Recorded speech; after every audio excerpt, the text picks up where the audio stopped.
The desert wind carried fine particles of sand through the staging area as Corporal Alara Vaughn methodically inspected each piece of equipment laid out before her. The pre-dawn darkness provided cover for the operation that would launch in less than 2 hours, and she worked with the quiet efficiency that had become her signature over 3 deployments. Her hands moved across the deck cord with practiced precision, checking connections that could mean the difference between a controlled breach and catastrophic failure. Around her, the SEAL team prepared with the organized chaos of seasoned operators. Lieutenant Commander Brennan Cross stood near the tactical display, his weathered face illuminated by the blue glow as he reviewed insertion routes with the senior chiefs. The team had run dozens of missions like this one, high-value target extractions deep in hostile territory, but this particular operation carried unusual weight. Intelligence suggested the target possessed information critical to ongoing operations across the entire theater. Vaughn finished her inspection of the primary demo pack and moved to the backup systems. She had learned long ago that redundancy saved lives, a lesson hammered home during her first deployment when a failed detonator nearly cost her team their exit route. Now she checked everything twice, then verified her checks against the mission loadout sheet that Command had approved. Chief Petty Officer Marcus Hendricks approached her position, his bulky frame casting a shadow across her equipment spread. "Need you to keep the demo light on this one," he said without preamble. "We're already pushing weight limits with the assault loadout." Vaughn looked up from her work, considering the request against the mission parameters she had studied. The target building had reinforced doors and potentially hardened interior positions. Stripping down her equipment meant relying on primary systems with minimal backup, a risk she understood but didn't prefer. "How light?" she asked. Hendricks gestured at her carefully arranged packs. "Half of what you got there. We need the weight for ammunition and medical supplies." She nodded slowly, already recalculating in her mind which systems were absolutely essential and which could be consolidated or eliminated.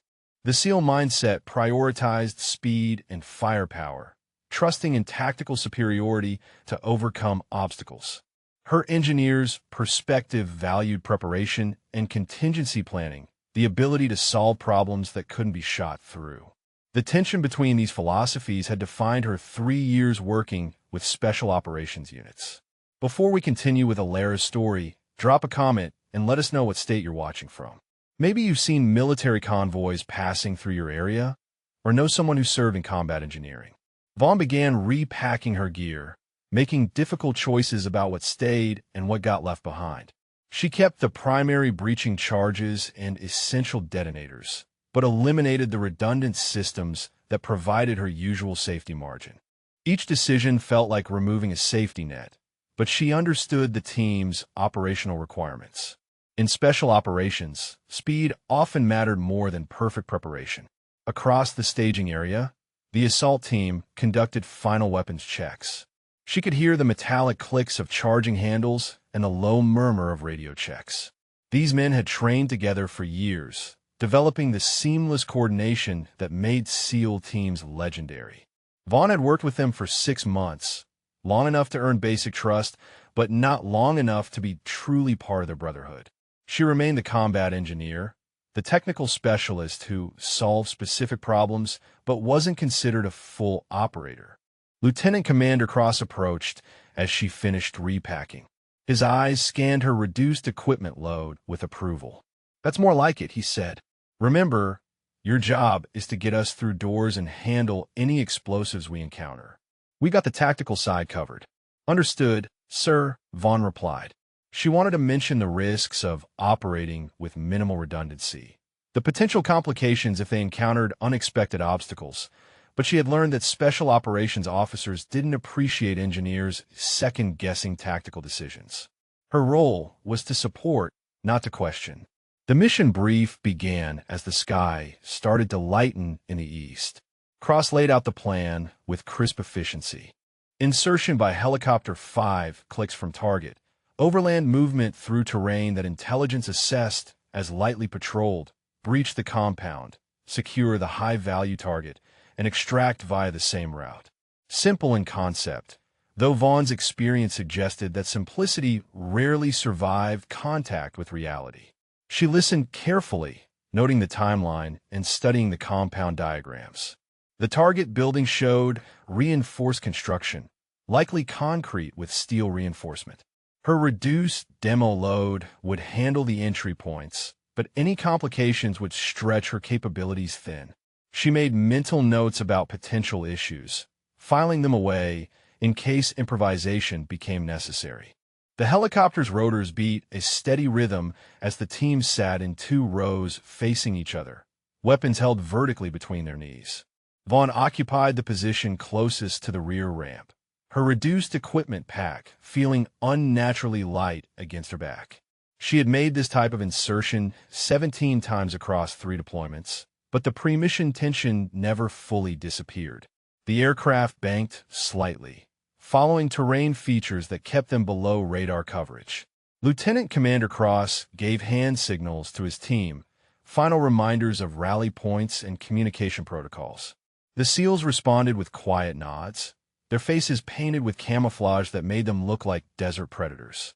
Vaughn had applied the same pattern to her own features, though she knew some team members still saw her primarily as support personnel rather than a full participant in the tactical operation. The crew chief held up 5 fingers, then 4. Insektion approaching fast. Vaughn checked her weapon one final time, an M4 carbine configured for close-quarters work. She had qualified expert with a rifle, scores that matched many of the SEALs, but marksmanship on a range differed vastly from combat performance. Her role focused on getting the team through obstacles, not engaging in sustained firefights. The helicopter flared hard as it reached the landing zone, and the ramp dropped before the wheels fully touched sand. The team poured out in practice sequence, spreading into a defensive perimeter as the aircraft lifted away into the pre-dawn darkness. The sudden silence after the rotor noise felt almost oppressive, broken only by the whisper of wind across the desert landscape. Cross checked his GPS and pointed toward a distant ridgeline. The team moved out in tactical formation, spacing themselves to minimize casualties from any single attack. Vaughn maintained her position in the middle of the formation, close enough to reach any point that might need her expertise, but protected by the combat operators who surrounded her. The terrain proved more difficult than the satellite imagery suggested. Rocky outcroppings forced detours, and loose sand made quiet movement challenging. Chief Hendricks led the point element, his night vision equipment scanning for threats or signs of enemy patrols. Behind him, the team flowed across the landscape like shadows, weapons ready but movements controlled. 2 kilometers from the target compound, they encountered the first complication. A ravine cut across their planned route, deeper and wider than intelligence had indicated. Cross called a halt while his team leaders assessed options. They could detour around, adding 30 minutes to their movement, or find a way across that maintained their timeline. Vaughn moved forward to examine the obstacle. The ravine walls showed stratified rock layers, some stable and some potentially loose. A narrow section offered the possibility of crossing, but it required careful assessment of the load-bearing capacity. She knelt at the edge, playing her red lens flashlight across the formation. "Can we cross here?" Cross asked quietly. Vaughn studied the rock structure, making calculations based on geology training that most operators never received. "Give me 2 minutes," she replied. She climbed partway down the ravine wall, testing handholds and examining the stability of potential crossing points. The rock felt solid in most places, though one section showed concerning fracture patterns. She climbed back up and approached Cross. "We can cross single file at that narrow point," she said, indicating the location.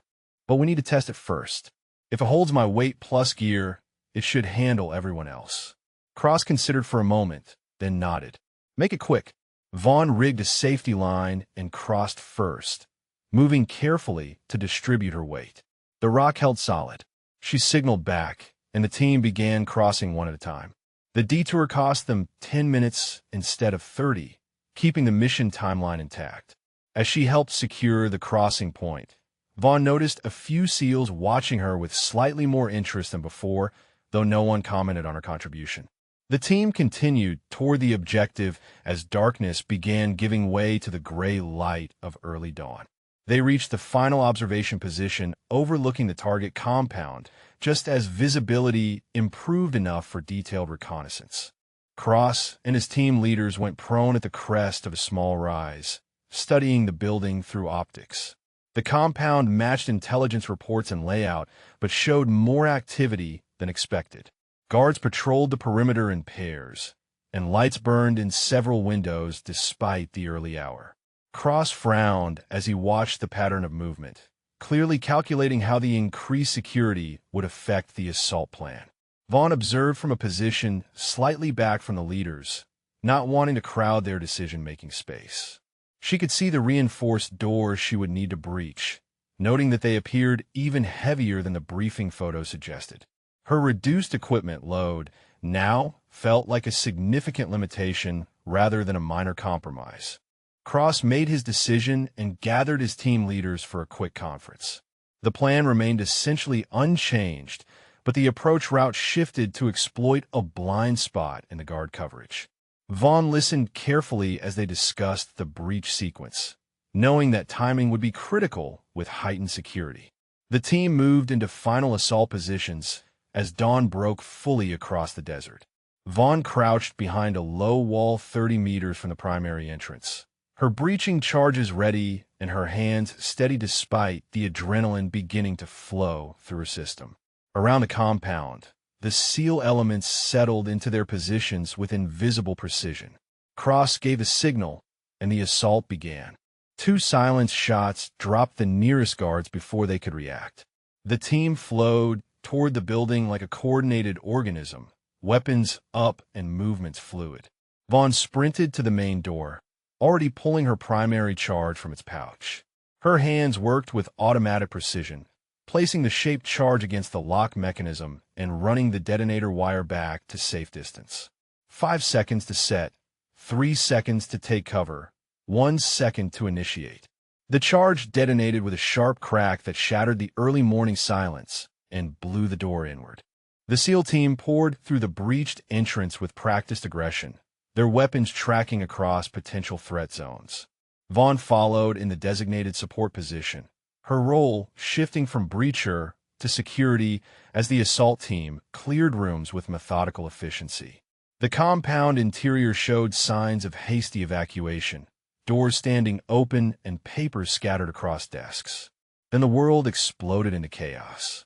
The crack of automatic weapons fire erupted from multiple positions simultaneously, the distinctive sound of AK-47s overlapping in a continuous roar.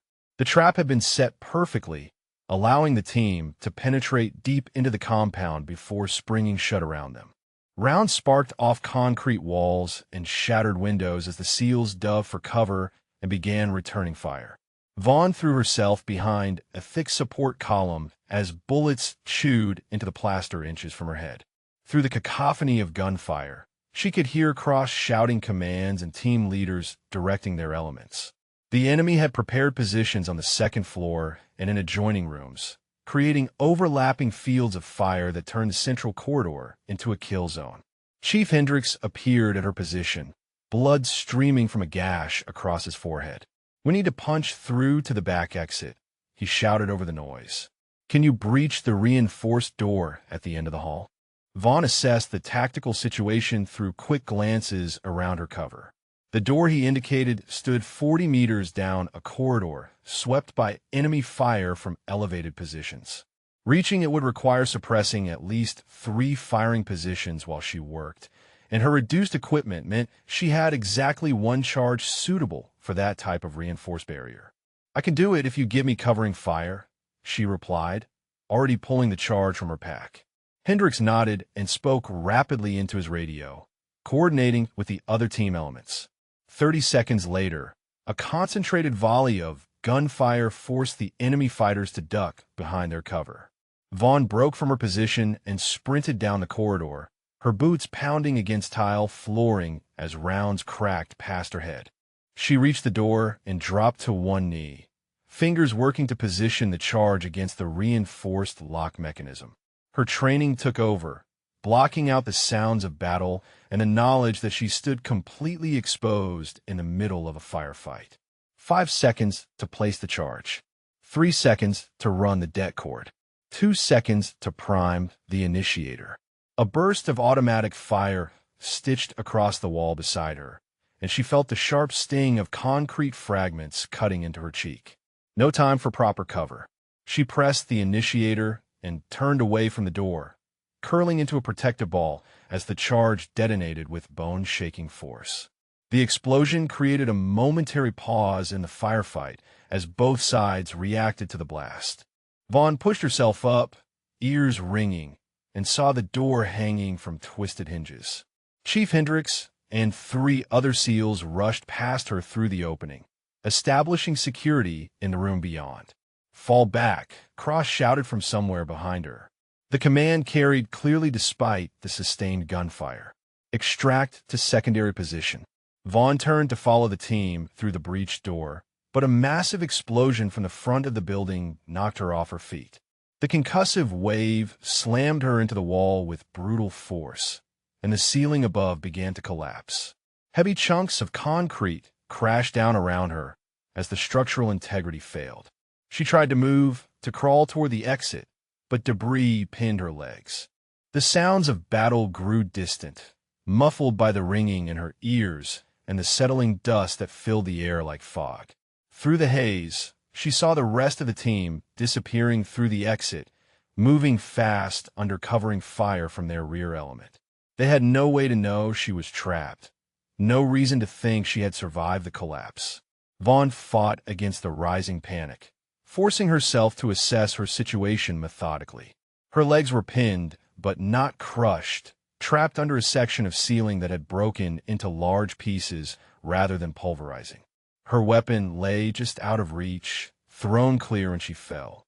The radio on her vest had been smashed by falling debris, its casing cracked and the display dark. She could hear enemy fighters moving through the building, shouting commands in a language she had studied enough to understand basic tactical terms. They were organizing a pursuit of the fleeing SEALs, but some voices grew closer to her position. Discovery seemed inevitable, and in her current state, she had no ability to defend herself or evade. Vaughn began working to free her legs, pushing against the concrete slab with her arms. The weight barely shifted, but she felt a slight give in the debris pile. If she could create enough space to pull herself free, she might reach her weapon before the enemy found her position. Her muscles strained against the load, sweat mixing with blood and dust on her face. A shadow fell across her position, and she looked up to see an enemy fighter standing at the edge of the collapsed section. He raised his weapon, and Vaughn knew she had perhaps 1 second to live. Then another explosion rocked the building, this one from the direction the SEALs had fled. The fighter turned toward the sound, distracted, and Vaughn renewed her desperate effort to free herself. The concrete shifted another inch, then another. Her right leg came free, and she used the leverage to push harder. The fighter turned back toward her, weapon coming up, but a burst of gunfire from elsewhere in the building drew him away. He shouted something to his companions and disappeared into the smoke. Vaughn dragged herself completely free and crawled to her weapon, every movement sending fresh waves of pain through her battered body. She checked the rifle mechanically, clearing dust from the action and confirming it still functioned.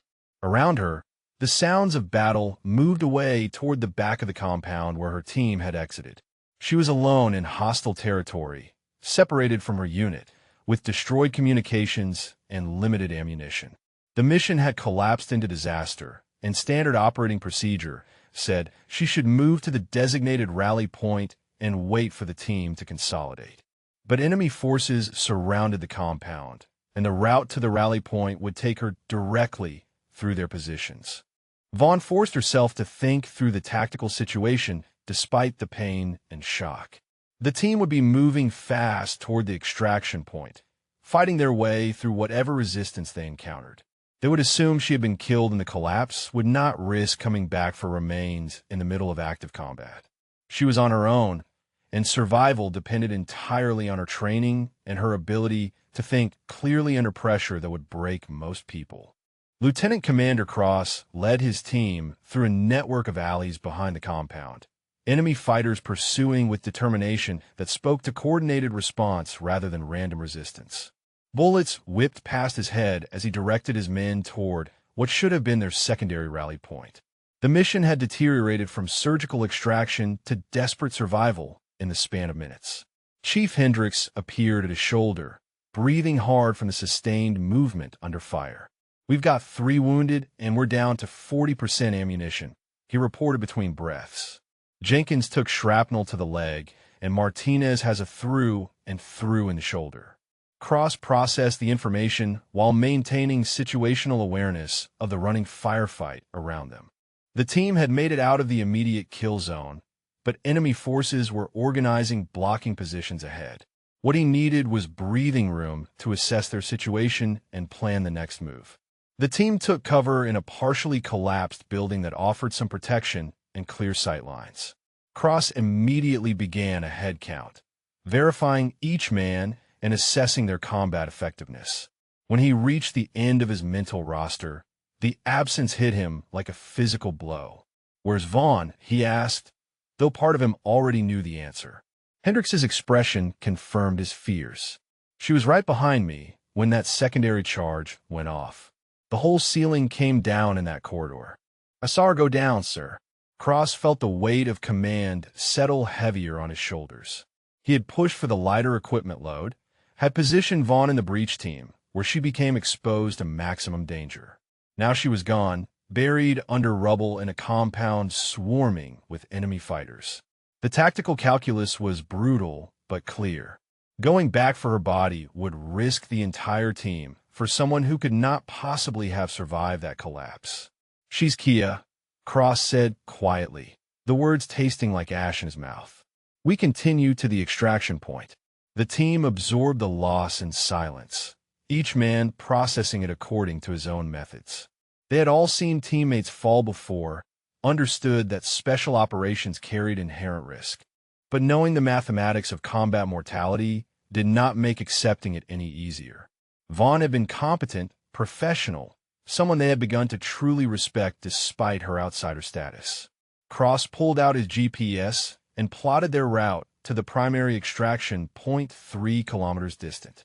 The display showed their position and the terrain ahead, but what it could not show was the enemy disposition between them and safety.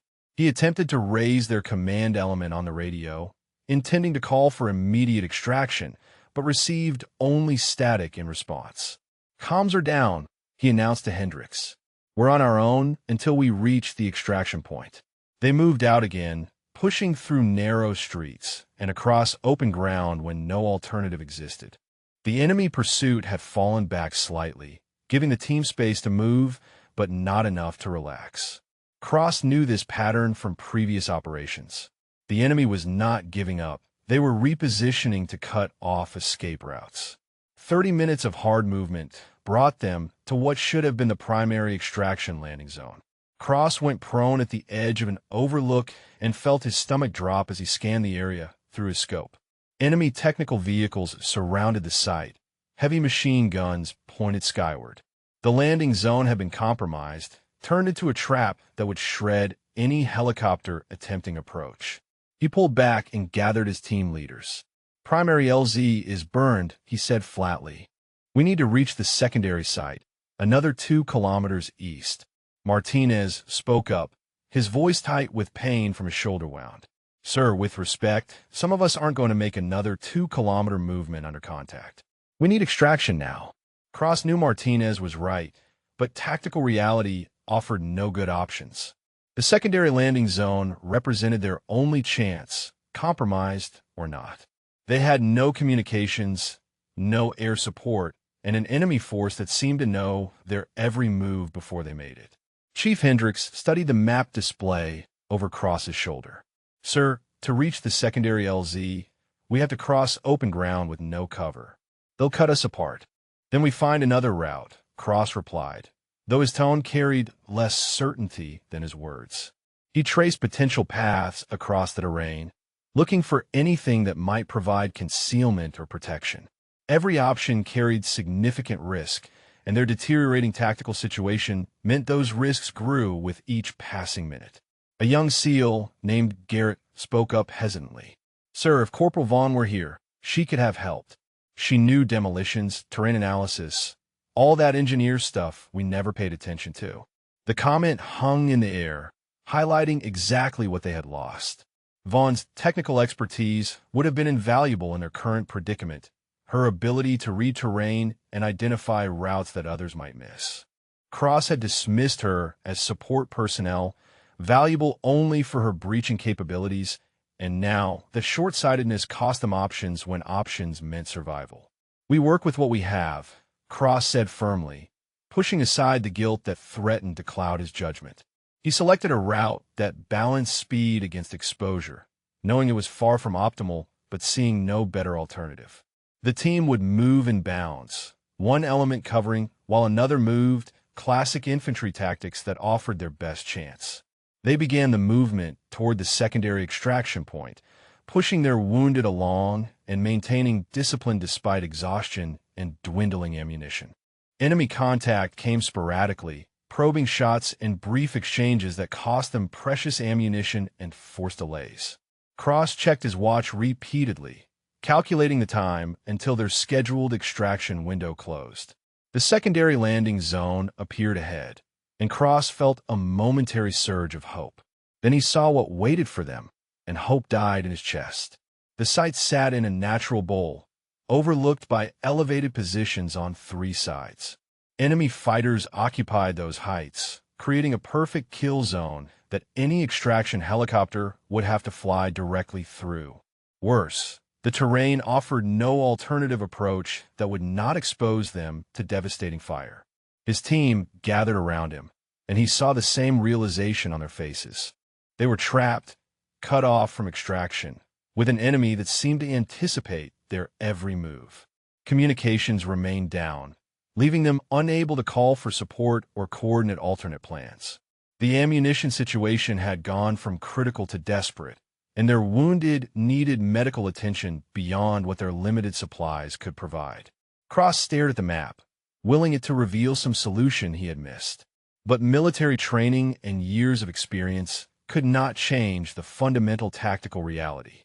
They needed explosives to create an exit through the enemy positions. They needed communications equipment to coordinate extraction. They needed exactly the kind of technical expertise that Corporal Vaughn had possessed, expertise now buried under rubble in a compound they could never reach. Vaughn remained motionless in the rubble for nearly 20 minutes after the sounds of battle faded, listening to enemy fighters moving through the compound above her position. They were conducting searches, looking for bodies and intelligence materials, their boots crunching through debris with methodical precision.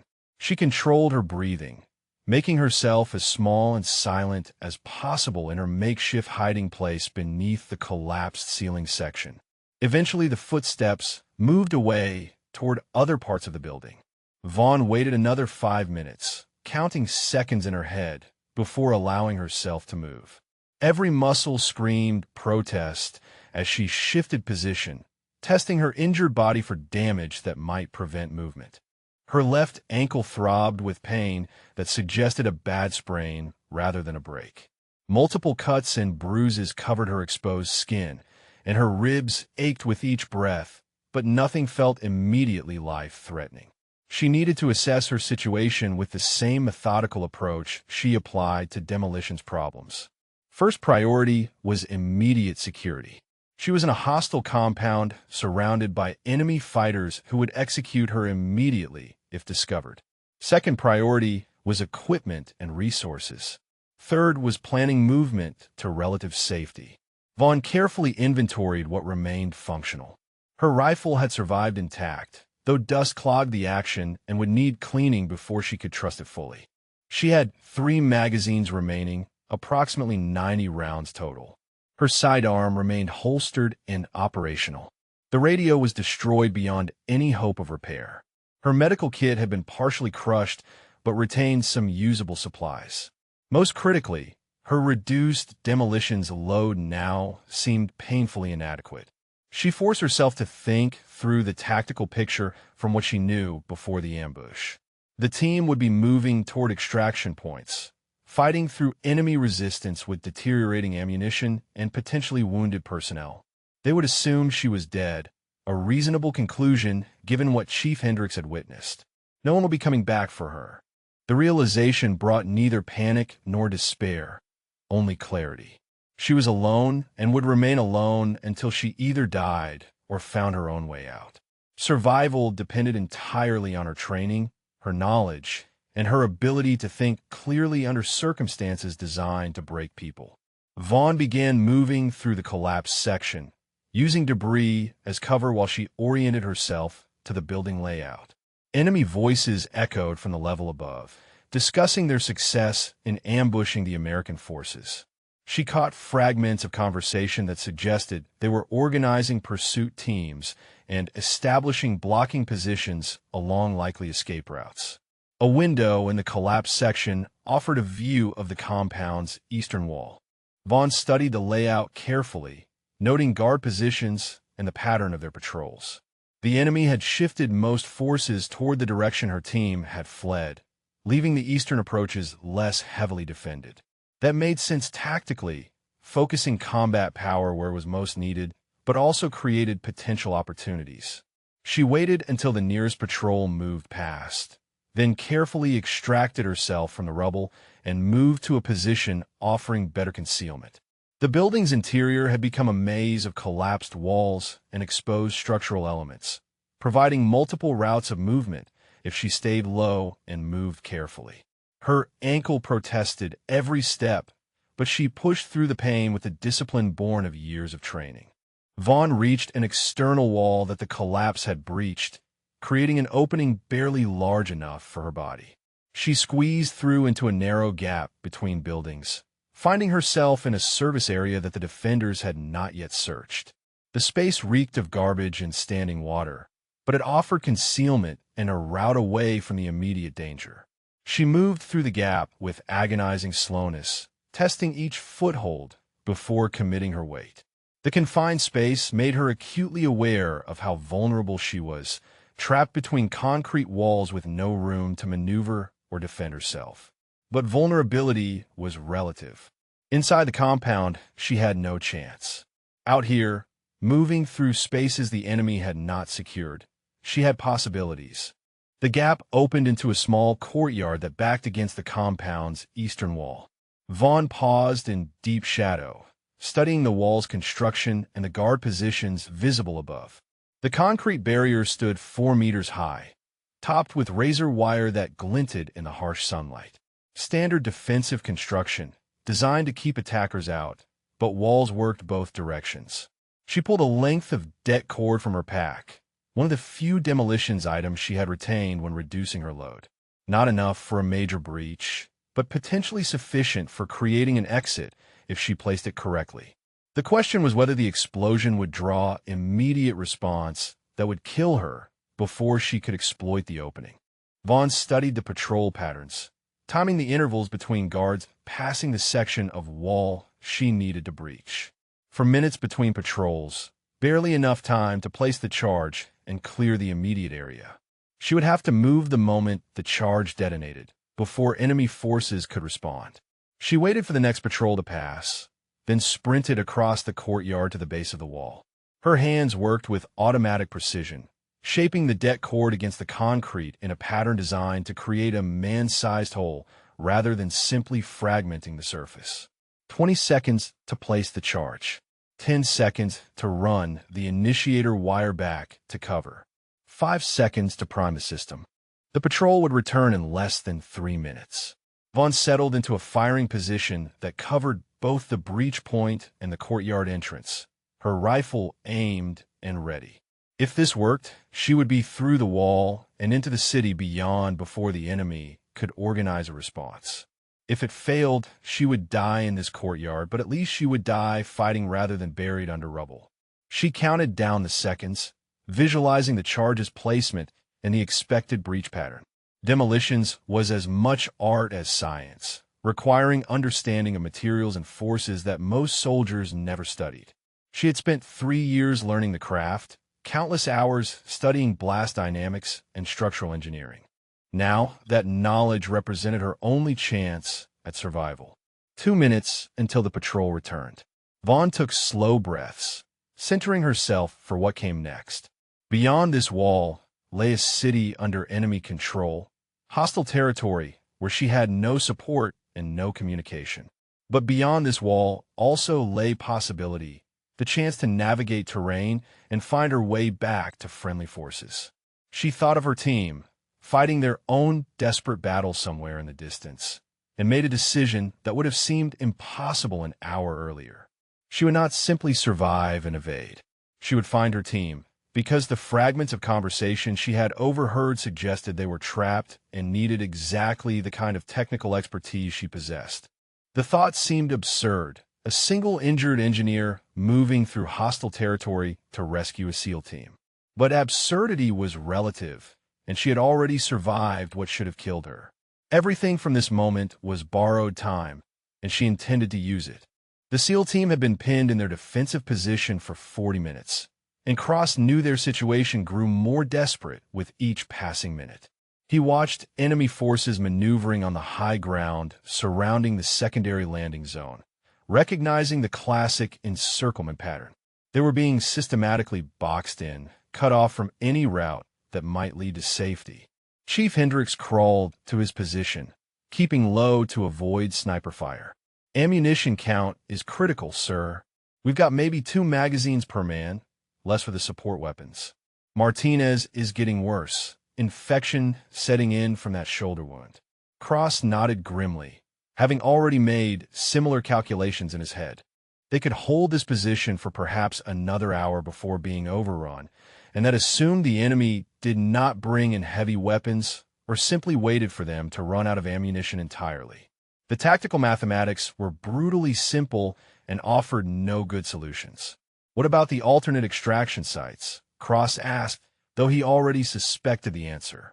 Hendricks shook his head. "We'd have to cross 300 meters of open ground under observation from those heights. Half the team wouldn't make it 20 meters, and the wounded definitely wouldn't survive the movement."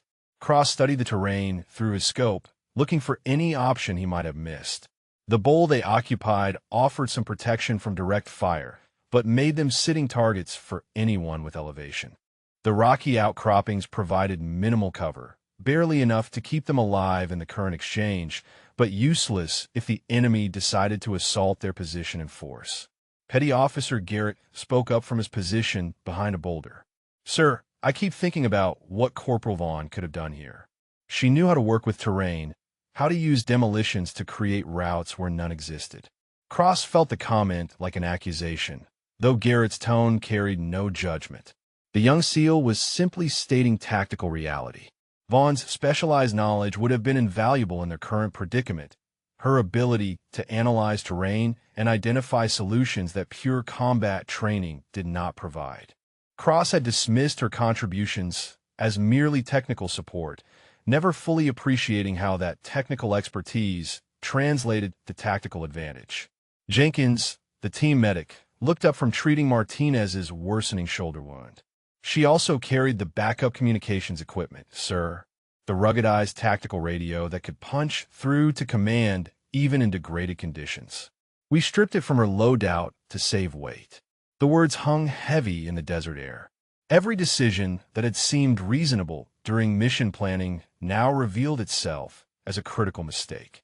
They had prioritized speed and firepower over redundancy and specialized capability, and now those priorities left them trapped with no way to call for help and no technical expertise to create an exit.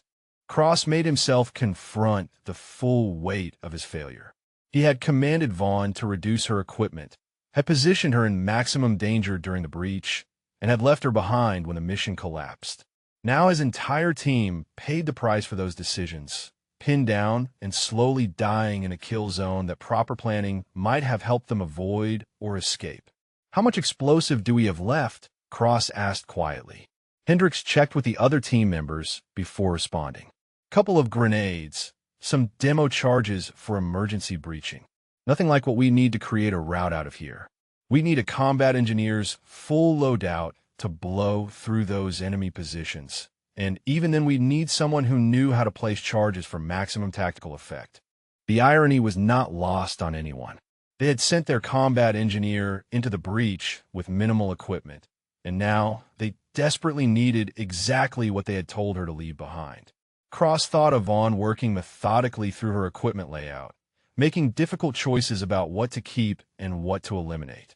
She had trusted his tactical judgment, had accepted his authority even when her technical knowledge probably suggested different priorities. Cross pulled out his map and forced himself to focus on their immediate situation rather than dwelling on failures he could not undo. The enemy had them surrounded on 3 sides, with the 4th side blocked by terrain too rough for wounded men to traverse. Breaking out would require concentrated force against a single point, creating a gap they could exploit before the enemy responded. We mass our remaining explosives against their weakest position, Cross said, pointing to a section of the encirclement that appeared less heavily defended. Blow a hole in their line and push through before they can close it. It's a desperation move, but we're out of good options. Hendricks studied the position Cross had indicated. That's maybe a 60-meter run under fire to reach their line, then hand-to-hand fighting to exploit the breach, then movement under pursuit to break contact. Sir, with respect, our wounded won't survive that kind of action. Then we carry them, Cross replied flatly. Because staying here means everyone dies. The team began preparing for the breakout attempt, redistributing ammunition and organizing their limited explosives into one concentrated charge. Martinez protested being carried, insisting he could move on his own, but his pale face and shaking hands told a different story. Jenkins worked to stabilize him as much as possible, knowing the violent movement ahead would likely kill the wounded SEAL through blood loss or shock. Cross checked his watch, calculating the time until sunset might provide some concealment. 4 hours until darkness, an eternity in their current tactical situation. The enemy showed no signs of impatience, content to maintain their encirclement and wait for the Americans to either surrender or die from attrition.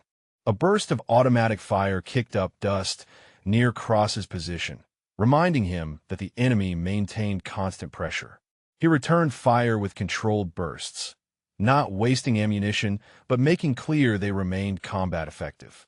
The exchange settled back into the sporadic pattern that had characterized the last hour, both sides conserving resources while maneuvering for advantage. Petty Officer Garrett suddenly called out from his observation position. "Sir, I got movement on the eastern approach. Single individual, moving tactically through the buildings beyond their perimeter." Cross swung his scope toward the indicated position, scanning for the contact Garrett had spotted. For a moment, he saw nothing. Then a figure appeared briefly between buildings before disappearing into shadow. Too far to identify, moving with skill that suggested military training. Possibly an enemy flanking element, or perhaps a local civilian caught in the wrong place. "Keep eyes on that position," Cross ordered. "If they're setting up a flanking attack, I need to know immediately." The team maintained their defensive positions while Garrett tracked the mysterious figure through his scope. Minutes passed with no further movement visible, and Cross began to wonder if they had imagined the contact. Then Garrett spoke again, his voice carrying a strange note. "Sir, whoever that is, they just took out 2 enemy fighters with knife work. Silent kills, professional technique. And sir, the movement pattern, the way they're navigating the terrain. That's engineer trained, someone who knows how to read urban environments for covered approaches." Cross felt something shift in his chest, a possibility too desperate to voice. But Hendricks said it aloud, his tone mixing hope and disbelief. "Could it be Vaughn, sir? Could she have survived?" Vaughn moved through the city's edge with calculated precision, using every technique her training had provided for urban movement through hostile territory. The breach through the compound wall had worked perfectly, creating just enough opening for her to squeeze through before enemy forces responded. Now she navigated a maze of abandoned buildings and narrow streets, her injured ankle slowing her but not stopping her forward progress. She had picked up the trail of her team by following the sound of sustained gunfire and the pattern of enemy movement. Hostile fighters were converging on a position roughly 2 kilometers from her current location, their excited radio chatter suggesting they had cornered valuable targets. Vaughn knew military tactics well enough to recognize an encirclement when she saw one, and the enemy's confident movements told her the SEALs were trapped. The 2 enemy fighters she had eliminated minutes earlier lay hidden in an alley, their weapons and equipment now supplementing her own limited resources. She had taken their radio, which provided intermittent updates on enemy dispositions and additional ammunition for the AK-47 she now carried alongside her M4. The knife work had been necessary and efficient, skills taught during survival training that she had never imagined using in actual combat. Vaughn reached a position overlooking the bowl where her team had taken defensive positions. She went prone behind the remains of a wall and studied the tactical situation through careful observation. The SEALs occupied a depression surrounded on 3 sides by elevated enemy positions, classic kill box geometry that left them with no good options for breakout or escape. She counted roughly 30 enemy fighters visible from her vantage point, with likely more positioned where she could not observe. She pulled out her remaining demolitions materials and conducted a careful inventory. 2 small breaching charges, some det cord, a handful of initiators, and her knowledge of blast dynamics and tactical demolitions. Not much to work with, but possibly enough if she applied it with precision rather than mass. The question was how to create maximum tactical effect with minimal resources. Vaughn studied the enemy positions, analyzing their deployment pattern and identifying their command element. They had established a headquarters position in a building with good sight lines to the trapped SEALs, where officers coordinated the encirclement. Taking out that command post would create confusion and disrupt their coordinated response, potentially opening a window for the team to exploit. She also identified the enemy's ammunition supply point, a position where fighters returned to reload and resupply. Destroying that cache would force them to rely on ammunition they currently carried, degrading their combat effectiveness and creating resource pressure.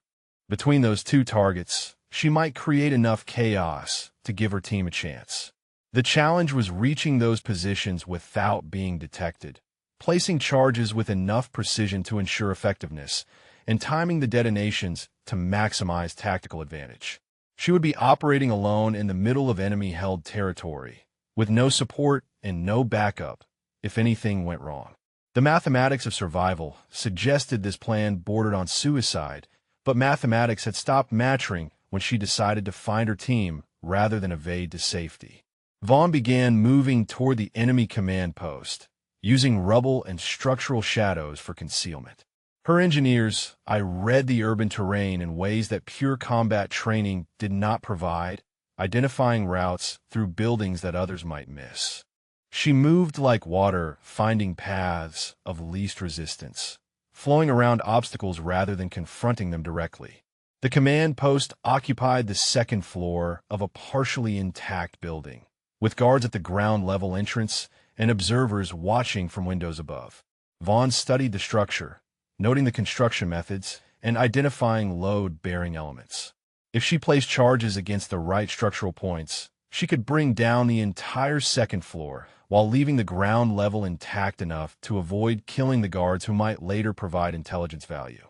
She waited until the guard detention focused on the ongoing encirclement, then slipped into the building through a gap in the rear wall.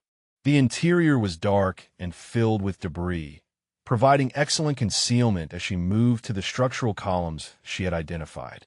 Her hands worked quickly, placing small charges against 2 critical support points and running det cord between them to ensure simultaneous detonation. The work took less than 3 minutes, her training allowing her to function with automatic efficiency even under extreme stress. She set the timer for 15 minutes, giving her time to reach the ammunition cache and prepare the 2nd demolition. Then she moved back through the building's interior, leaving no trace of her presence beyond the charges hidden in shadow. The ammunition supply point proved easier to access but more challenging to attack effectively. The enemy had positioned it in an open courtyard with clear sight lines and multiple guards. Vaughn could not approach directly without being spotted, which meant she needed to deliver the charge from a distance or find an unexpected angle of attack. She climbed to the roof of an adjacent building, moving carefully to avoid silhouetting herself against the sky. From this elevated position, she could see down into the courtyard where wooden crates of ammunition were stacked against a wall. The geometry was not ideal for a shaped charge, but she could create an incendiary effect that would ignite the ammunition and create a sustained explosion. Vaughn prepared her last breaching charge, modifying it with materials scavenged from the enemy fighters she had killed. She added their grenades to create a more complex explosive package, something that would scatter burning fragments across the ammunition storage area. The construction was improvised but based on solid demolitions principles, and she felt confident it would achieve the desired effect. She tied the package to a length of rope, creating a crude but functional delivery system. Timing would be critical. She needed the ammunition cache to detonate shortly after the command post collapsed, creating layered chaos that would maximize confusion and disrupt enemy coordination. She set the timer for 16 minutes, 1 minute after the first charge. With both demolitions prepared and timed, Vaughn began moving toward a position where she could support her team's breakout. She located a sniper position that overlooked the weakest point in the enemy encirclement, the section where Cross would likely concentrate any escape attempt. From here, she could provide covering fire during the critical moments after her demolitions detonated. She checked her watch. 8 minutes until the first explosion. Vaughn used the time to prepare her firing position, clearing debris that might interfere with her aim and identifying multiple cover positions she could move between after revealing herself. Once she started shooting, the enemy would locate her quickly, which meant she needed to make every shot count and be ready to displace constantly. 5 minutes. Vaughn performed final checks of her weapons, ensuring smooth operation and confirming her ammunition count.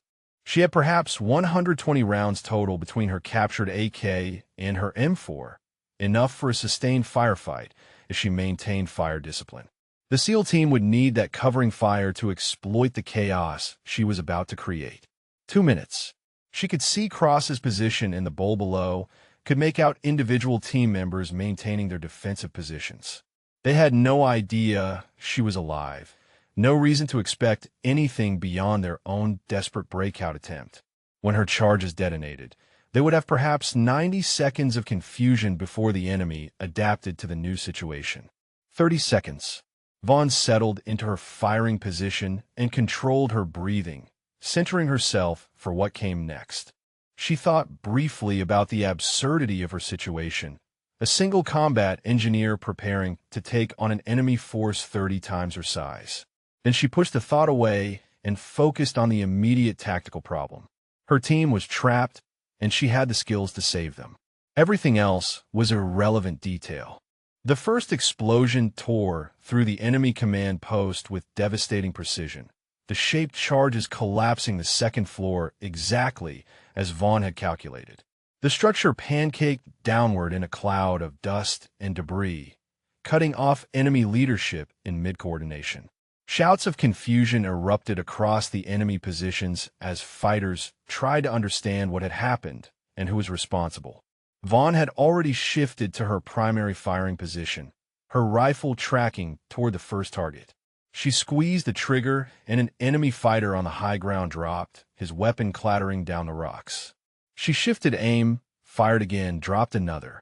The reports from her rifle added to the chaos, coming from an unexpected direction and catching the enemy completely off guard. 60 seconds after the first explosion, the ammunition cache detonated with a roar that shook buildings across the area. Secondary explosions rippled through the courtyard as stored munitions cooked off in sequence, creating a sustained barrage that sent enemy fighters diving for cover. Flaming debris arced across the sky, and the distinctive crack of exploding ammunition echoed between structures. In the bowl below, Cross immediately recognized what was happening. Someone had attacked enemy positions with precisely placed demolitions, creating exactly the kind of tactical chaos that a skilled combat engineer could produce. He did not allow himself to hope, but he also did not waste the opportunity. "Execute breakout," he shouted to his team.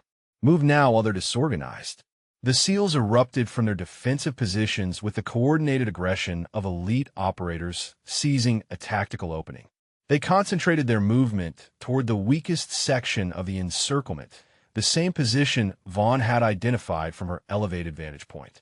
Cross led from the front, his weapon firing controlled bursts that dropped enemy fighters trying to reorganize their response. Vaughn provided covering fire from her sniper position, her shots timed to support the team's advance. She targeted enemy fighters who moved to block the breakout route, dropping them before they could establish effective firing positions.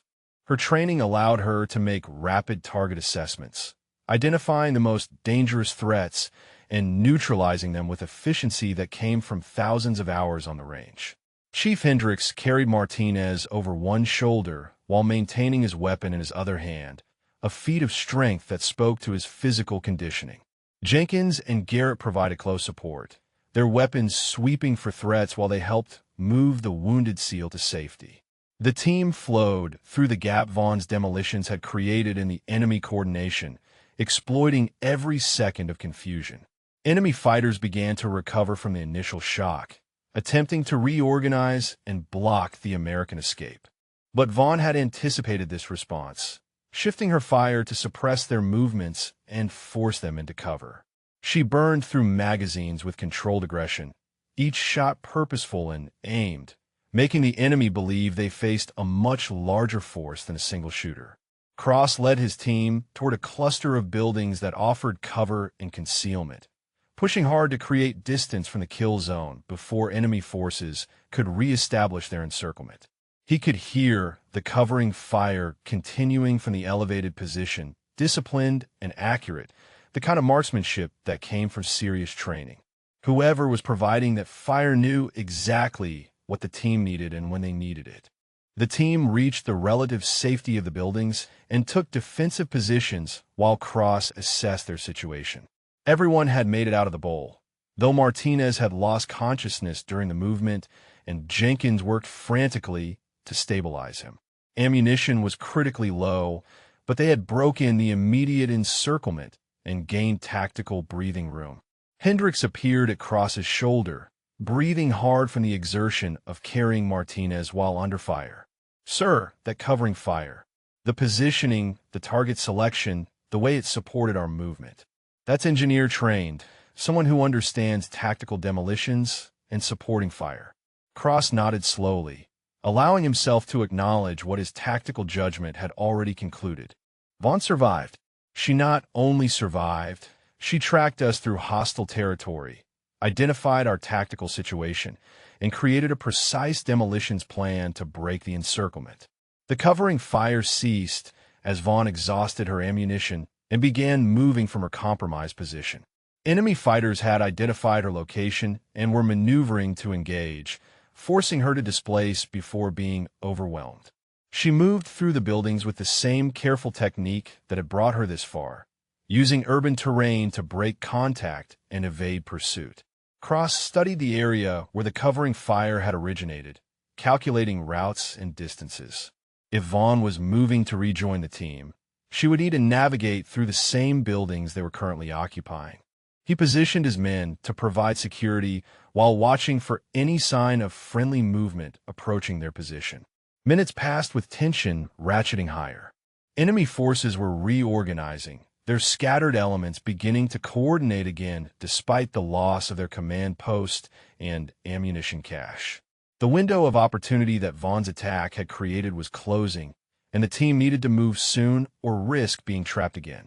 Then Garrett signaled contact, his weapon coming up to cover a figure moving between buildings. Cross raised his scope and felt something release in his chest. Vaughn moved toward their position with obvious exhaustion, her uniform torn and bloody, her movement hampered by injury, but unmistakably alive and functional. "Hold fire," Cross commanded. "Friendly inbound." Vaughn covered the final distance and collapsed against a wall near Cross's position, her chest heaving from exertion and pain. Her face was pale beneath the dust and blood, and her ankle had swollen to the point where Cross wondered how she was moving at all. But her eyes remained clear and focused, still processing the tactical situation despite her obvious distress. Report, Cross said, the single word carrying multiple layers of meaning.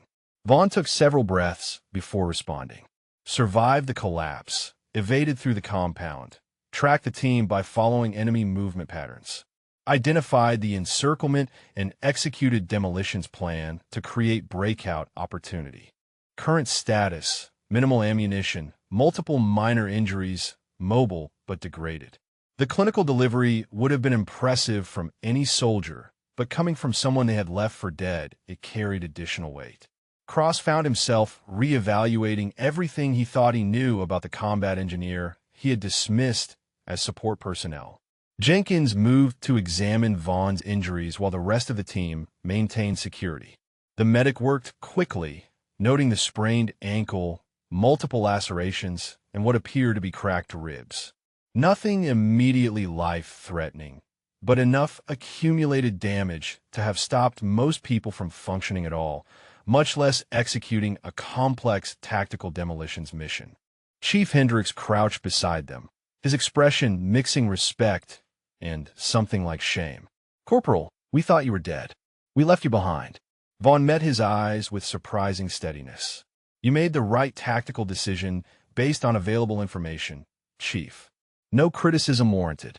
Cross felt the weight of command settle heavier on his shoulders.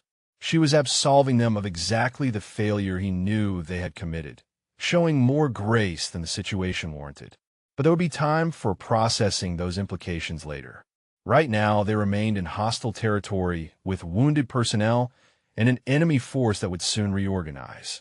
"Vaughn," Cross said quietly, "do you still have your technical pack?" She shook her head. "Lost most of it in the collapse. I've got some basic demo materials left, but nothing like a full loadout." Cross pulled out his map and showed her their position relative to the blocked extraction sites. "We need a route out of here," he said. "Every LZ is compromised or unreachable with our wounded. We need someone who can read terrain and create possibilities where none exist." Vaughn studied the map despite her exhaustion, her engineer's mind already working the problem that pure combat training could not solve. Her finger traced potential routes, eliminated options, considered alternatives. When she looked up, Cross saw determination that exhaustion and injury had not diminished. "I can get us out," she said. "But we need to move now before they reorganize enough to block the one route I see that might work." Vaughn led the team through a network of partially collapsed buildings that most tacticians would have dismissed as impassable.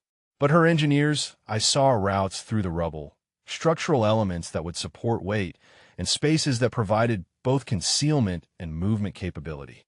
She navigated the urban terrain like reading a technical manual, understanding load-bearing principles that transformed obstacles into pathways. The team moved in single file, with Hendricks carrying Martinez and Jenkins providing immediate security. Cross followed directly behind Vaughn, watching her work through the problem of moving 11 men, including wounded, through hostile territory with degraded combat capability. Every decision she made showed tactical awareness that he had failed to recognize during their previous operations together. She stopped at a collapsed wall that blocked their path and studied the debris field. The SEALs waited while she calculated weights and angles, determining whether the rubble would support their passage or collapse under the load. After 30 seconds of assessment, she pointed to a specific route through the obstruction. "Single file, test each step before committing your weight," she instructed.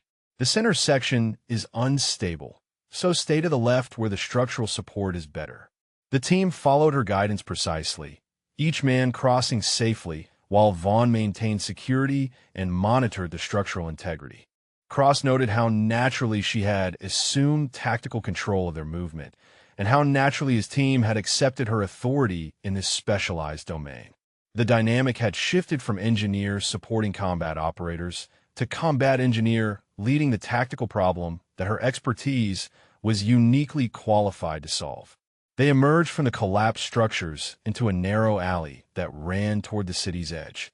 Vaughn paused to orient herself using landmarks and the position of the sun, then pointed toward a route that seemed to lead away from obvious escape paths. Cross trusted her judgment and signaled the team to follow. Enemy forces were still searching for them, but Vaughn's route through the impossible terrain had created separation that bought them critical time. The sounds of pursuit grew more distant as they moved through spaces the enemy had not anticipated anyone could navigate. Her understanding of urban structures and demolition dynamics gave her insights that pure tactical training could not provide. After 20 minutes of movement, Vaughn called a halt in a covered position that offered security and concealment. The team took defensive positions while she studied a map Cross provided, comparing it to her mental model of the terrain they had traversed and the obstacles ahead. The primary and secondary extraction zones are both compromised, she said, her finger tracing their positions on the map. But there's a tertiary site here, about 3 kilometers from our current position. It's designated for emergencies only because the approach requires crossing a wadi that intelligence assessed as too difficult for tactical movement. Cross studied the indicated position, recognizing the site from mission briefing materials he had dismissed as impractical.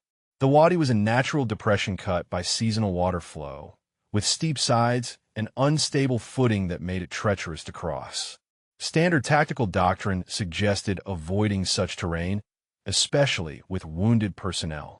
"Can we make it across with Martinez in his condition?" Cross asked. Vaughn considered the question with the same methodical approach she applied to demolitions problems. The wadi itself is the challenge, not the distance. The walls are steep, but the geology shows stratified layers that provide natural steps if you know where to look. We'll need to support Martinez carefully, but it's navigable with proper technique. Hendricks spoke up from his position, guarding their perimeter. "How do you know the geology, Corporal?" The briefing materials didn't include that level of terrain analysis. Vaughn met his eyes with quiet confidence. "I study terrain the way you study tactics, Chief. It's what combat engineers do. I reviewed satellite imagery and geological surveys before the mission because understanding the environment is part of my job." The comment hung in the air, a subtle reminder of all the preparation and expertise the team had taken for granted. Cross felt the weight of that oversight, recognizing how many times Vaughn had probably identified tactical considerations that went unvoiced because no one asked for her input beyond basic demolition support. They resumed movement toward the tertiary extraction site, with Vaughn continuing to navigate through terrain that seemed impassable to conventional tactical thinking.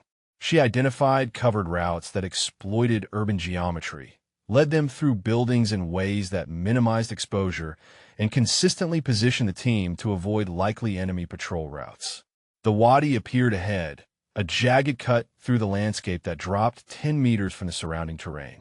Cross studied the obstacle and understood why intelligence had assessed it as impractical. The walls were nearly vertical in places, composed of loose soil and rock that would make climbing treacherous. Taking wounded men across such terrain seemed impossible. But Vaughn was already moving along the edge, studying the wall structure and identifying the stratified layers she had mentioned. She found a section where erosion had created a series of natural ledges. Not obvious steps, but sufficient for careful descent if approached correctly. "We go down here," she said, pointing to the section she had selected. "I'll go first to mark the route and identify stable footing. Then we bring the team down one at a time, with security above until everyone is across." Cross nodded his approval, and Vaughn began her descent, testing each foothold before committing her weight. Her injured ankle clearly caused pain, but she pushed through it with discipline that impressed even the hardened SEALs watching from above. She reached the bottom and signaled for the next man to follow. The team descended in sequence, with Hendricks and Jenkins working together to lower Martinez in a makeshift litter they had constructed from equipment. The wounded SEAL remained unconscious, which was probably fortunate given the rough handling required to navigate the obstacle. Vaughn guided each man down, calling out warnings about loose sections and directing them to stable footing. Cross descended last, maintaining security above until his entire team had crossed. As he joined them at the bottom of the wadi, he saw enemy fighters appearing at the edge above, having finally caught up to their quarry. Rounds began impacting around the team's position as the enemy opened fire from the high ground. "Move," Cross shouted, and the team sprinted across the wadi floor toward the opposite wall. Vaughn led them to another section she had identified, this one offering a more gradual ascent, but requiring them to move under fire for a longer period. Bullets kicked up dirt around their feet as they climbed, each man focused on maintaining grip and forward momentum. Jenkins took a round through his thigh as he climbed, the impact nearly causing him to fall before Garrett grabbed his equipment and helped him continue upward. The team medic bit back his scream and kept moving, knowing that stopping meant death for everyone. Vaughn reached the top first and immediately took a firing position, her weapon engaging the enemy fighters on the opposite edge to suppress their fire and buy her team time. The SEALs reached the top one by one, dragging their wounded and establishing defensive positions to cover the final personnel still climbing. Cross emerged last, his uniform torn and his hands bleeding from the rough ascent. He took position beside Vaughn and joined her in returning fire across the wadi, forcing the enemy to take cover. Hendricks appeared at Cross's shoulder, breathing hard and bleeding from multiple wounds.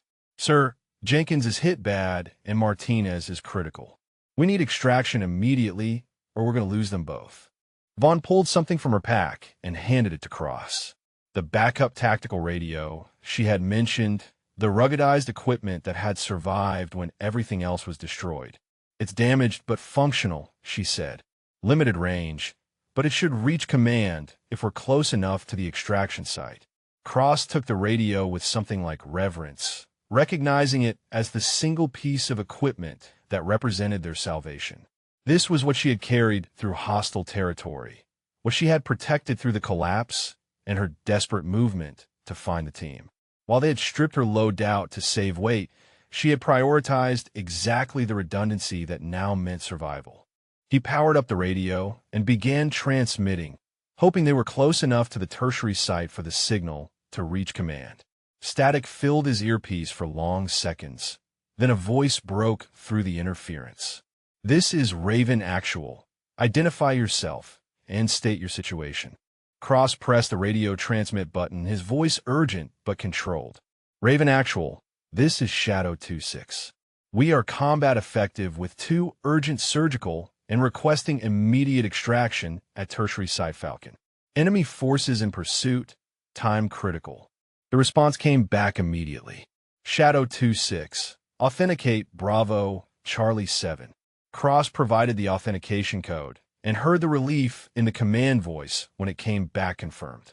"Shadow 26, we show you as Kia after contact at primary objective. Confirm your actual status and personnel count." "We are 11 personnel, including 2 urgent surgical," Cross replied. "Mission failed, high-value target not secured, but team is intact and mobile. Tertiary Site Falcon is our only viable extraction point. Request immediate air support and medevac." A pause on the other end as command processed the information and coordinated response. "Shadow 26 extraction birds are spinning up now. ETA to Falcon is 20 minutes. Be advised enemy air defense is active in your area. You need to mark the LZ and suppress any threats to the birds." "Understood. Raven Actual. We'll be ready." Cross switched frequencies to coordinate with his team. 20 minutes to extraction, he announced. "We need to reach Falcon and establish security before those birds arrive." "Vaughn, how far to the site?" She checked the map and calculated distances against their current movement capability with wounded. 15 minutes hard movement, she replied. "The terrain favors us from here, mostly downhill with good cover. But we need to move now because the enemy will figure out where we're heading and try to beat us there." The team began moving with renewed urgency, knowing that extraction was close but far from guaranteed. Jenkins hobbled on his wounded leg with Garrett supporting him, while Hendricks continued to carry Martinez, who had still not regained consciousness. Vaughn led the way with Cross at her side, both of them scanning for threats and navigating the most efficient route toward salvation. They emerged from the urban area into more open terrain, a flat expanse that led toward the designated extraction site. The tertiary location was a rocky plateau that offered natural cover and clear approaches for helicopters, deemed impractical earlier because of the difficult access routes. But Vaughn had gotten them through those very difficulties, and now the site represented their only path home. "Movement ahead," Garrett called out, his weapon coming up to cover a cluster of rocks near the plateau. Cross raised his scope and saw enemy fighters racing toward the extraction site, clearly having anticipated the American movement and attempting to reach the position first. Vaughn assessed the tactical situation with rapid calculation. "They'll reach the high ground before us if we maintain current pace," she said. "We need to slow them down, or they'll control the LZ when the birds arrive." "What do you need?" Cross asked. 5 minutes, and whatever demo materials the team has left," she replied. "I can create a delay that will force them to detour or go to ground." Cross made the decision instantly. "Do it. Hendricks, Garrett, security positions here. Everyone else, prepare to move," on Vaughn's signal. Vaughn gathered the team's remaining demolitions materials, a meager collection that she studied with the intensity of an artist examining available colors. She had 2 small charges, some det cord, and a handful of fragmentary grenades. Not much to work with, but she had already proven what could be accomplished with minimal resources and maximum expertise. She moved forward to a position that offered cover and a clear view of the enemy approach route. Her hands worked with practiced speed, creating an improvised explosive array that would maximize psychological impact rather than simply pursuing maximum blast effect. She positioned charges to create overlapping kill zones and ran det cord in patterns that would fragment in multiple directions. The enemy fighters advanced with confidence, their weapons ready, but their formations suggesting they expected minimal resistance. They had no reason to suspect that a single combat engineer was preparing a reception that would shatter their tactical momentum. Vaughn waited until they reached the optimal position, then initiated her sequence. The explosions rippled across the enemy formation in carefully timed succession, each blast driving survivors toward positions where the next charge waited. The fragmentary grenades she had incorporated created a lethal spray that caught fighters in the open, while the det cord patterns channeled movement into kill zones. The enemy advance disintegrated into chaos as men dove for cover and commanders shouted conflicting orders. "Move now," Vaughn called to the team, and they sprinted toward the extraction site while the enemy remained suppressed and disorganized. The SEALs covered the distance in good time despite their wounded, adrenaline providing strength that exhaustion had stolen. They reached the plateau and immediately established defensive positions around the perimeter. Cross checked his watch. 10 minutes to extraction. He scanned the surrounding terrain and saw enemy forces beginning to recover from Vaughn's ambush, reorganizing for another approach to the plateau. They would come hard and fast, recognizing that stopping the extraction meant capturing or killing the American team. Vaughn moved among the defensive positions, directing fields of fire and identifying the most likely enemy approaches. Her tactical awareness impressed Cross more with each passing minute, the way she thought 3 moves ahead and positioned resources to maximum effect. This was not just technical expertise. This was a complete tactical operator who happened to specialize in engineering rather than pure combat. The sound of helicopter rotors became audible in the distance, growing steadily louder as the extraction birds approached.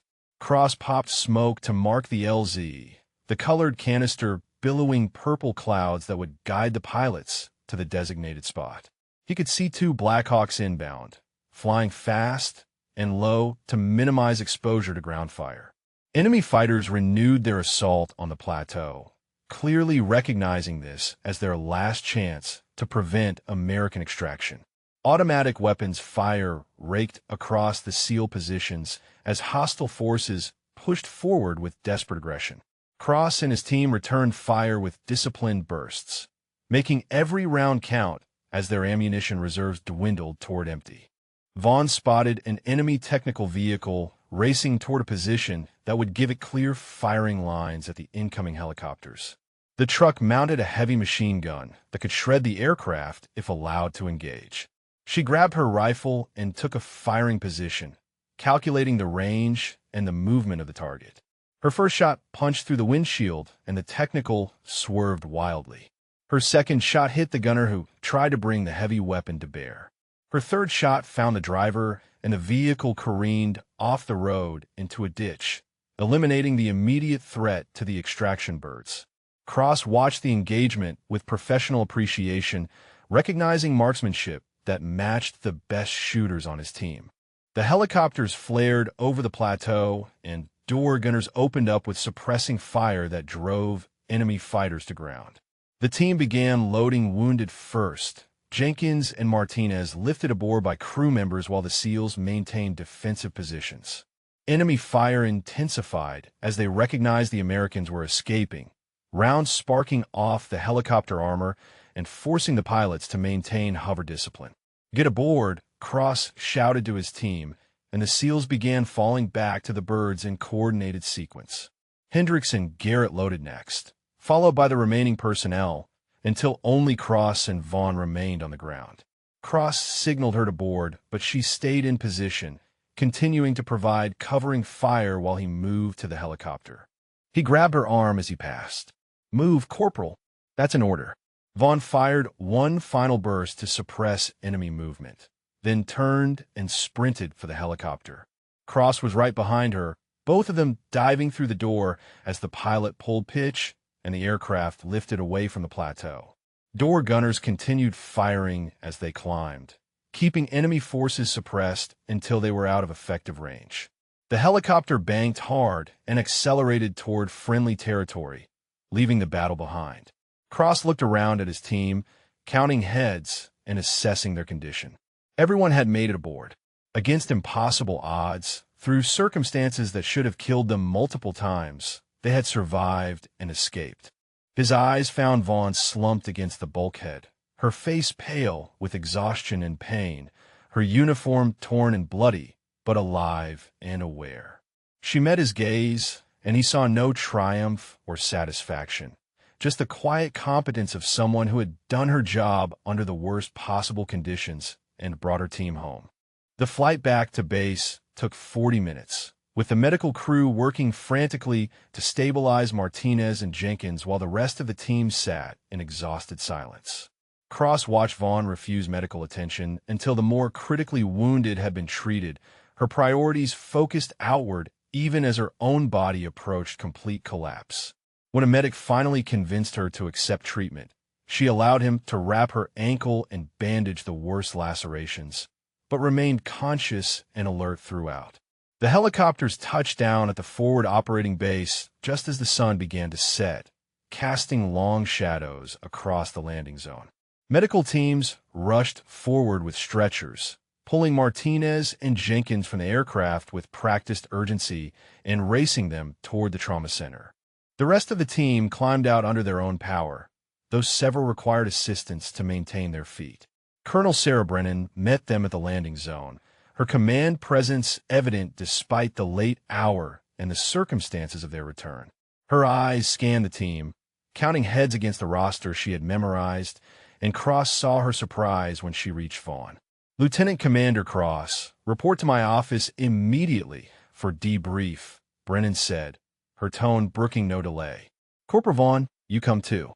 The rest of you get medical evaluation and stand down for 24 hours.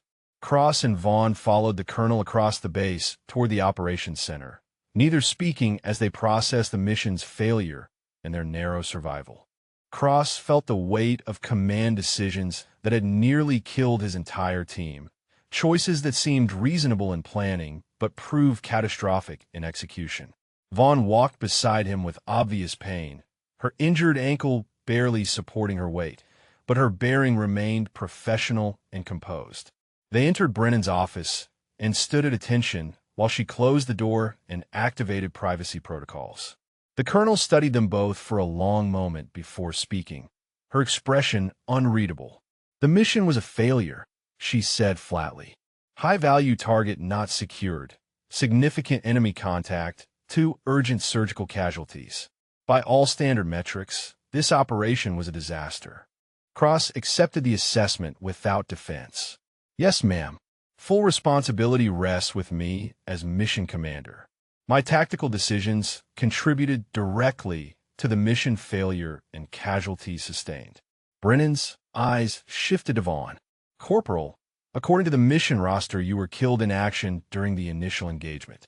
Yet here you stand. Explain. Vaughn delivered her report with the same clinical precision she had shown earlier, detailing her survival through the collapse, her evasion through hostile territory, her identification of the team's tactical situation, and her execution of the demolitions plan that created the breakout opportunity. She described her navigation of the urban terrain and the Wadi crossing with technical specificity, never embellishing or minimizing the facts. Brennan listened without interruption until Vaughn finished, then turned her attention back to Cross. Lieutenant Commander, your assessment of Corporal Vaughn's actions. Cross chose his words carefully, knowing they would become part of official record. Corporal Vaughn displayed tactical excellence, technical mastery, and personal courage far exceeding normal expectations. She single-handedly broke an enemy encirclement, navigated impossible terrain with wounded personnel, and provided the equipment and expertise that enabled successful extraction. Without her actions, my entire team would be dead or captured. The colonel made notes on her tablet, her expression remaining neutral. I've reviewed the preliminary after-action reports from your team members. They're unanimous in crediting Corporal Vaughn with saving the mission and their lives. Several have explicitly stated that leadership decisions to minimize her equipment load and position her in maximum danger nearly resulted in catastrophic failure. Cross felt those words like physical blows, accurate assessments of failures he had already acknowledged to himself. Yes, ma'am. My decisions regarding equipment load and tactical positioning reflected insufficient appreciation for Corporal Vaughn's full capabilities and the redundancy her technical expertise provided. Brennan stood and walked to the window overlooking the flight line. When I assigned Corporal Vaughn to your team 6 months ago, I expected you to integrate her as a full operator rather than treating her as technical support. Her qualification record includes advanced urban combat, reconnaissance, and tactical demolitions. She's not just an engineer. She's a combat engineer with specialized training that costs more to produce than most SEAL operators. The rebuke was delivered calmly, but carried undeniable weight. Cross had reviewed Vaughn's file during initial assignment, but it focused on her technical qualifications while dismissing her combat training as secondary. That oversight had nearly cost him everything. Vaughn spoke up quietly. Ma'am, with respect, the team performed exceptionally under impossible circumstances. Any failures in integration were systemic rather than individual. Brennan turned from the window, her expression softening slightly. Corporal, you don't need to defend officers who fail to utilize your capabilities properly, but I appreciate the loyalty. She returned to her desk and pulled up several documents on her screen. I'm putting you both in for decorations. Cross, you kept your team alive and mission-focused despite catastrophic circumstances. Vaughn, your actions were extraordinary by any measure. Thank you, ma'am, Cross replied. But my recommendation is that any recognition for command performance be secondary to recognition of Corporal Vaughn's actions. She earned it through performance that exceeded anything I've witnessed in 20 years of special operations. Brennan nodded slowly. Agreed. I'm recommending her for the Silver Star and a permanent billet with special operations. Her technical expertise, combined with her combat capabilities, make her too valuable to waste on standard engineer assignments. Vaughn remained at attention, but Cross saw surprise flicker across her face. Ma'am, I'm honored by the recognition, but my preference would be to remain with Lieutenant Commander Cross's team. If they'll have me. Cross met her eyes and saw the question there, the uncertainty about whether the team would accept her after what had happened. He thought about his failures of judgment and leadership, about how close those failures had come to killing everyone. But he also thought about the professional warrior who had brought them home through impossible circumstances and knew exactly what his answer had to be. Corporal Vaughn, if you're willing to return to my team, I guarantee you'll be integrated as a full operator with complete tactical authority in your areas of expertise. No more support role, no more dismissing your capabilities. You've more than earned that respect. Brennan watched the exchange with approval. Then it settled. Vaughn, you're officially assigned to Lieutenant Commander Cross's Special Operations Team, with a promotion to Sergeant effective immediately. Cross, I expect you to utilize her properly or answer to me personally. Understood, ma'am, Cross replied. The colonel dismissed them, and they walked out of the operations center together into the cooling desert evening. Cross stopped on the steps and turned to face Vaughn directly. I failed you on that mission, he said quietly. My decisions almost got you killed and definitely put the entire team at risk. I should have listened to your expertise and trusted your judgment. That failure is on me. Vaughn met his eyes steadily. Sir, you made command decisions based on the information and training you had. What matters is that when the situation changed, you adapted. That's what good leaders do. Cross shook his head. Good leaders don't nearly destroy their teams through arrogance and oversight. He paused, then extended his hand. But good leaders also learn from their mistakes. Thank you for bringing us home, Sergeant Vaughn. She took his hand, her grip firm despite her exhaustion. Thank you for giving me a second chance, sir. I won't let you or the team down. They walked toward the barracks in comfortable silence. Two professionals who had learned hard lessons about respect, capability, and the price of underestimating expertise that didn't fit conventional expectations. Behind them, the sun completed its descent below the horizon, ending a day that had tested them both to their absolute limits and revealed exactly what they were made of when everything else was stripped away. 3 weeks later, Sergeant Alara Vaughn stood in the briefing room surrounded by the entire Special Operations team, her new rank insignia reflecting the overhead lights. The injuries from a mission had healed to the point where she moved without visible limitation, though her ankles still ached in cold weather, and probably always would. Martinez had survived his wounds and was recovering stateside, while Jenkins had returned to duty with minimal permanent damage. Lieutenant Commander Cross called the meeting to order, his expression serious but carrying an undercurrent of satisfaction. Team, we've got new mission tasking. High-value target in an urban environment with significant defensive preparations. Intelligence suggests reinforced structures, potential booby traps, and sophisticated enemy tactical coordination. He pulled up building schematics on the display screen, and the team leaned forward to study the details. This is exactly the kind of operation where technical expertise makes the difference between success and catastrophe. Sergeant Vaughn, you have the floor. Vaughn moved to the front of the room, her bearing confident but not arrogant. She had spent the past 3 weeks not just healing, but working with the team to integrate her expertise into their tactical planning process. The SEALs had proven receptive once they understood what she brought to the table, and several had sought her out for additional training in urban terrain analysis and demolitions theory. She highlighted sections of the building schematic as she spoke. Primary target structure shows concrete reinforcement with steel framing, typical of recent construction in this region. Main entrance here is the obvious breach point, which means it's likely where they've concentrated defensive preparations. I recommend we consider alternative entry through this service access that appears less hardened. Chief Hendricks, who had become one of her strongest advocates after the previous mission, studied the proposed entry point. That puts us on the second floor instead of ground level. More complicated for movement and extraction. Vaughn nodded acknowledgement. True, but it also bypasses their primary defensive preparations and gives us vertical advantage once inside. I can prepare shaped charges that will create entry without compromising structural integrity of the building. We control collapse rather than causing it.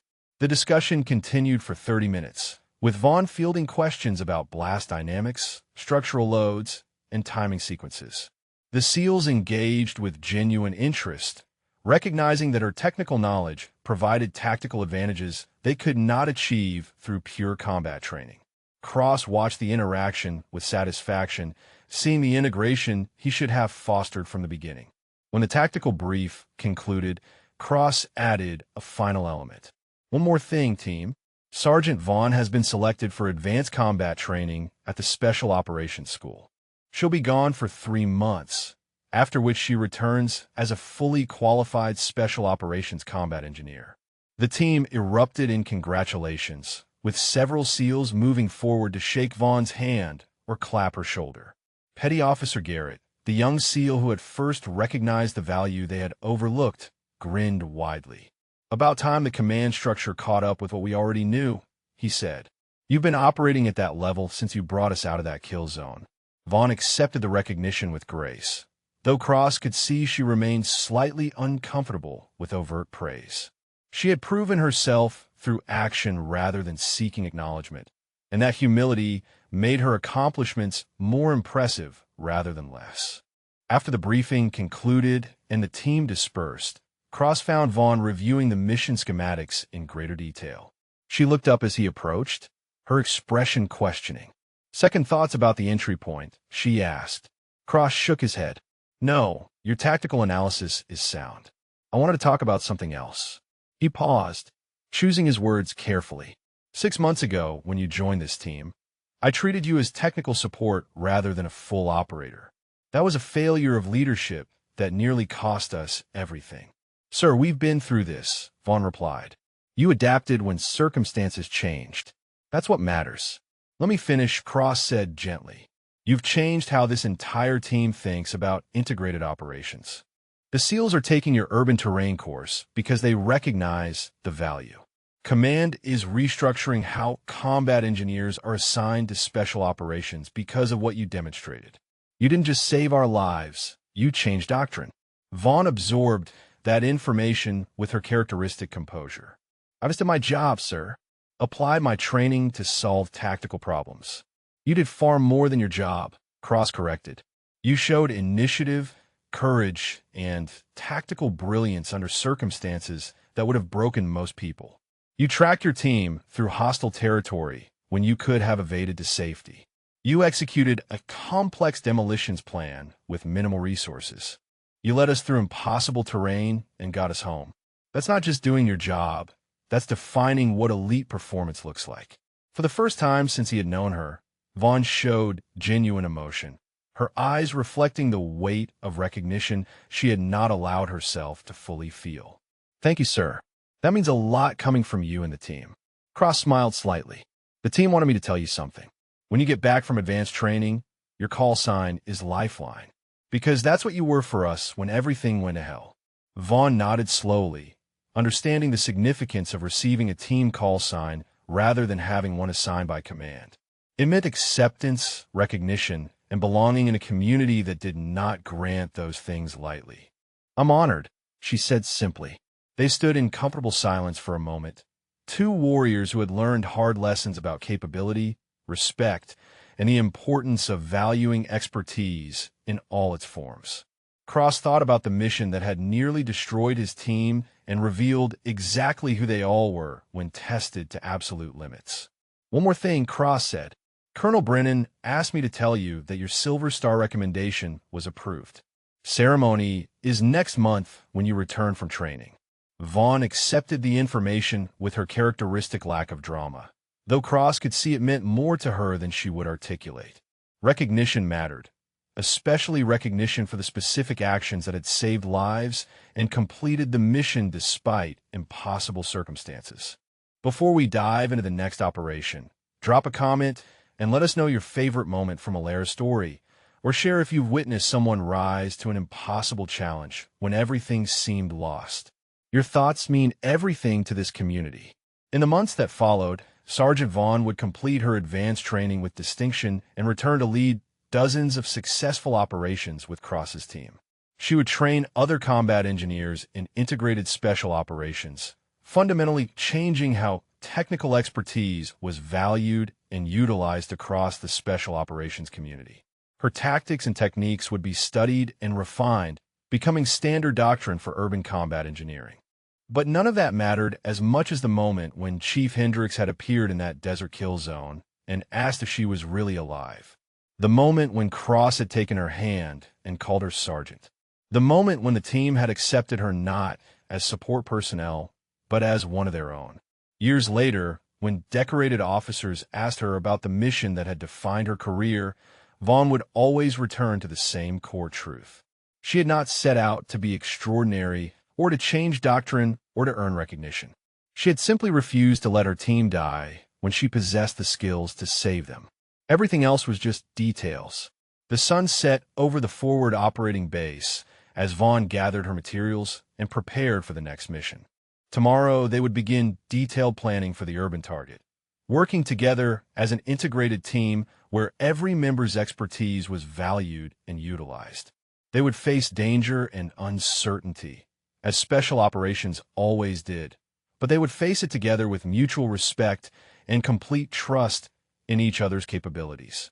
And if circumstances ever again became impossible, if they found themselves trapped with no apparent way out, they would remember the combat engineer who had walked through hell to bring them home. They would remember that expertise came in many forms, that capability could not be measured by conventional standards, and that the most valuable operator was often the one whose contributions you failed to recognize until everything else had been stripped away. Sergeant Alara Vaughn, callsign Lifeline, would make sure they never forgot those lessons. Because some truths could only be learned the hard way, and once learned, they changed everything that came after.